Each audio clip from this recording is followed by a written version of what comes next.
নমস্কার, আমি ক বিভাগের আদিত্রি চক্রবর্তী। আমার আজকের নিবেদন কবি বীরেন্দ্র চট্টোপাধ্যায়ের লেখা কবিতা জন্মভূমি আজ। একবার মাটির দিকে তাকাও, একবার মানুষের দিকে। এখনো রাত শেষ হয়নি, অন্ধকার এখনো তোমার বুকের ওপর কঠিন পাথরের মতো।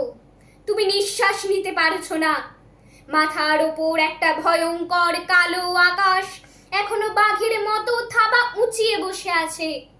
তুমি যেভাবে পারো এই পাথরটাকে সরিয়ে দাও, আর আকাশের ভয়ঙ্করকে শান্ত গলায় এই কথাটা জানিয়ে দাও, তুমি ভয় পাওনি।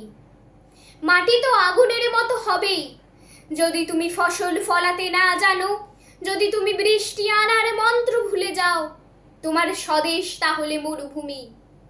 যে মানুষ গান গাইতে জানে না, যখন প্রলয় আসে সে বোবা ও অন্ধ হয়ে যায়।